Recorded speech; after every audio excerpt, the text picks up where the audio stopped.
matter, and I get that. But didn't you just say they weren't going to like it? It doesn't not matter. They're going to do as they're told, so it's kind of, I know that's more what he's trying to illustrate. Like, they'll do what you want them to do. They're not going to be happy about not getting paid. Or not getting extra money, you know what I mean? I think what Rybish's point here is that it doesn't matter if they're fighting under the old Lord Rawl because we want magic to rule all of the lands. Like, Lord Rawl wants to rule over all the lands with his magic, or whatever the fuck, and this is the easiest way to do it with my army. They didn't care, but now, fighting under Richard's fighting for saving all of the Midlands, and they don't really care because at the end of the day, they're just the people on the ground fighting, and the only thing that they're gonna get out of either thing is, like, a fight. And the plunder that they may get. It doesn't matter what the big guy upstairs is saying that this fight is for. That's what he's trying to say. It's all the same, yeah. Yeah, it's fighting and killing and brutality and war. Yeah, we could be fighting for or against slavery. It doesn't matter to me. I'm fighting because that's what I was, like, that's my duty. I'm a fighter. Yeah.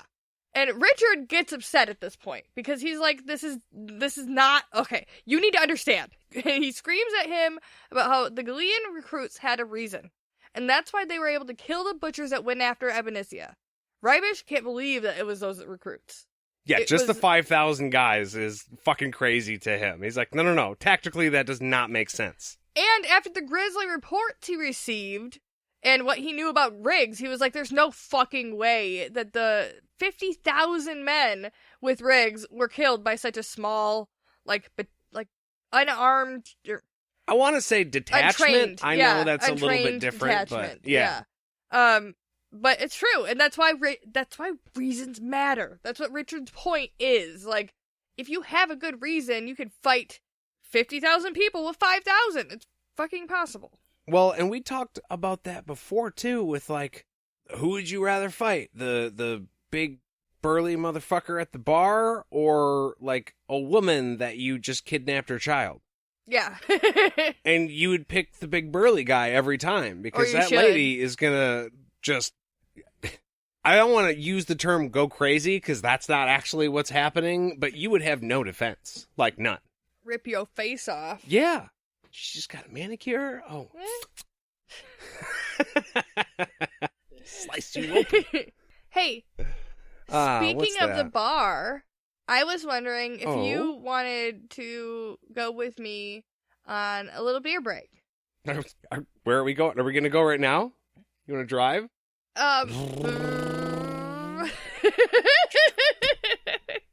Hey, we're at the bar. Yay! I think it's time for a beer break. Is that what you're getting to? Yeah. By all means, you found this one. Okay, well, this one is actually kind of on brand. Kind of? I don't know. It's called Rainbow Seeker. Rainbow Seeker. It has Seeker in the title, so it works, right? That's what caught our attention initially. You were like, Seeker, Rainbow Seeker, fruity beer. And then it just... Actually, this isn't a beer, though, is it? Nope, it's a pineapple hard cider. Pineapple hard cider. 5.5% from Blake. I can't fucking talk today, so that's fun. It's from Blake's Hard Cider Company, and... Which, we've had their cider before. Yes. It's all pretty good. It's all pretty good. Yeah, it tastes like a cider, but it's pineapple, so it's good. Which is also good. I like it. I like pineapple things. I didn't used to, but... I don't think I like the fruit. Pineapple is tasty. Yeah, you're not a fan of the actual fruit, so I'm going to go ahead and guess you are a no pineapple on pizza kind of person. You know I'm not. Warm fruit is gross. Anyways. Oh, that's right. Warm fruit, you don't like warm fruit. Nope. This is also kind of a special beer, though, because it's part of their Kinder Cider series. So this little Kinder Cider series gives proceeds to nonprofit LGBTQ organizations working for equality. So that's kind of cool. Yeah. Especially because I don't want to spoil anything for anybody, but I know this book has some characters that might appreciate this beer. Oh, yeah, absolutely. Who have to remain unnamed for the time being. Yes. So it's good. I like it. What do you think? Yeah, no, I thought this was great. It's very tart, but then again, it is a hard cider. It's not a beer. And it's pineapple, which is also kind of tart. Yeah, and we've been dipping a toe in more of these and kind of sours. I think we just recently had a sour too, and it's like we're getting used to them, and so we're enjoying the flavors more. And I think on top of that, it's spring and it's getting warmer, so that's when all them fruity beers come out, and I kind of start shying away from the stout and the porters a little more. Yeah, you don't need to be so warm in the belly. It's light and crisp, man. Then we get to talking about river beers. You know what I mean? This would be great for that. I feel like somebody should take a clip of all the times we say river beer. River beer. River beer. You could take that on the river. Definitely don't make a drinking game out of that. That's probably not every time we say river beer.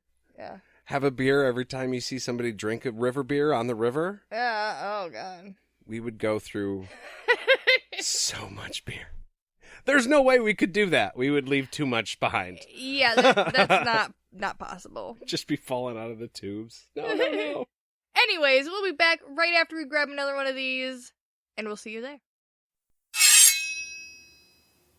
Hey guys, Nate here from All the Things, and I want to talk to you a little bit about 4 Acre Freedom. 4 Acre Freedom is a family-owned and operated one-stop shop for everything that you're probably already looking for. They've got great shirts and hoodies, and don't forget your beer koozies. Those are absolutely essential. We have some actually with the All the Things logo on it, and they look pretty amazing, just saying. They've got custom-made rings and jewelry, which Jade and I also have, and they are awesome. We posted them on Facebook if you guys wanted to get a better look at them. I am sure you're going to want to do that. They can do custom woodwork and signs, like if you want a grace or a quote, they have a thing that'll etch it all out on the wood so you get exactly what you want every single time. They do leather work, like if you want a custom sheath for your knife, do you need a new belt? They can do that too. I mean, you could put those two things together and probably make a baldric. Just saying. Sounds like a good idea to me. They also have farm-to-table bread, candies, and confections, which are delicious. I've tried them. I highly recommend. Look, here's the thing. Everything they do is of the best quality, and it's all literally handmade. The value is there. The quality is there. Everything they do is awesome. And you should check them out for yourself. They're on Facebook, Instagram, and Twitter. And of course, you can check them out at 4acrefreedom.com. That's high quality, handmade. And we are back. We missed you. Welcome back. So, as we were talking about, Rybish and Richard are conversing. Basically, Richard's laying out his plans for what the army is going to be doing. And Rybish is explaining to Richard that the soldiers don't really care what the reasons are for, they're just there to fight. And that really, the reasons are only for the victors anyway. They get to write the story after they win. Like the history books are all going to be written down by the people who win the By wars, the people who won, right. And exasperated, totally strung out, and frustrated, Richard looks at the painting of Magda Cirrus and Merritt. Apparently, Kaelin had time to fill him in on who these mystery people were at some point, for some reason. Yeah, during their sexy totally night. Randomly. During the sexy night, like, hey, yeah, see that painting over there? That wasn't even there. That's my thing. The painting wasn't even there. Right. They were in the clouds, and she was like, in between humping, she was like, hey, you know what? Just in case you ever look up while you're in the room, the painting is of these people that you've never heard of. There's a dude with a beard and a lady, and yeah, you'll know them when you see them. Yeah, like, why? Why would she need to spend time, and then precious time together explaining who these people were? My only thing, like, I wouldn't be able to remember any of that shit anyway. Like, yeah, okay, sure. Yeah. Wait, what was that you were saying earlier? I was busy. Yeah, like, okay, maybe it would have made sense if she knew he was going to come back and spend time in that room, but when they were doing it, they didn't have any plans for him to stay in Aidendrill and, like, rule over Aidendrill. He was going to go meet her. So there would have been literally no reason for her to be like, hey, there's a painting in that room of those people that you've never heard of. Anyways. So Richard explains that they're trying to change things, and that more people will join them once they realize that they are fighting for freedom, not the plunder. Trying to stop the killing for, like, good. Tomorrow there'll be more of us. No, please. Continue with that, too. We're just letting Jade go wild on this one, please. No, that was really bad because I had no confidence in that at all. I think so that's all like, it was. You just got to sing that part loud, and that's what really makes it. Yeah, I don't, but I can't. So. I literally can't. Whenever you're ready. You guys know. It's fine. So for a moment, Richard pauses, doubting himself. This hits home with a lot of people, I'm sure. It hit home with me. Who am I to think I can make change? Mm-hmm. This is way bigger than me. Why? How dare I? Yeah. And even something as simple as what we're doing now with this podcast. When we were thinking about starting the podcast, we're like, well, we're not the people to do a podcast. Who does that? Somebody People want to listen to us. else does the thing, and then we listen to that. No, and it's totally backwards. And then, well, I mean, it worked out for us. So far. Yeah, so far, so good. So, I don't know. I feel like people struggle with that confidence factor just because you don't know how to do something or know what you're doing necessarily. Doesn't mean you shouldn't attempt it or attempt to learn to do something, you know? Who am I to sing a line from a very highly acclaimed musical on a podcast when I'm not a singer at all? Or whatever. Or whatever. I thought it was beautiful. Thanks. Yeah. It was terrible, but thank you. But Richard, he also doesn't want to rule anybody. He isn't in this to be the boss. He's in this to, set shit right. And also, how can he make this work if the people following him don't believe in what he is doing? These are all things he's saying to Rybish. He's like, hey, I'm in this for certain reasons. I need you behind me. I need them behind. Everybody's got to get behind me. Otherwise, it's not going to work. Not so much about getting behind Richard, just everybody's got to be on the same page. Well, yeah, I think he's just thinking, that's why he's doubting himself, because he was kind of thinking, or hoping at least, when he presented people with this idea, or this ideal of, we are going to fight for something good, that they weren't going to, put their backs up to it and be like, I kind of want to rape, though. But money. Yeah, he was just kind of hoping, and so the fact that not everybody is going to immediately be like, yeah, good is better than bad is kind of disheartening. That people wouldn't immediately jump on that bandwagon, and it's hard to be like, how am I going to keep pushing forward without everybody behind me in the same ideal that I'm in? Right, and that's, not everybody automatically has the same ideals. Now, granted, the examples they used earlier in the chapter were pretty extreme, but if you look at it in terms of, there's good and bad, and then there's survival and death. Mm-hmm. Good or bad, survival is the way I'm going to go. Yeah. So, and that doesn't work for rape and plunder unless you're getting plunder to eat. Yeah.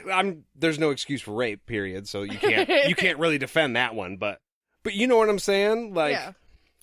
So Richard coming in and saying, hey, we're going to take the moral high ground. They'll be like, that means a pay cut.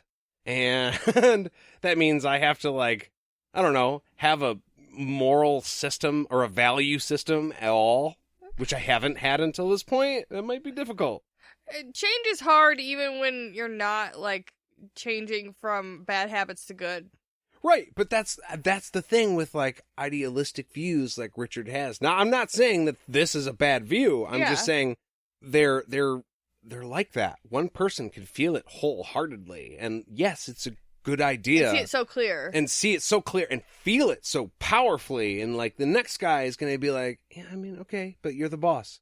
Which is what Rybish is saying a lot of the soldiers are going to be like. Yeah. It's just hard to get everybody on the same page, Well, and enthusiastic about it. Because they may listen.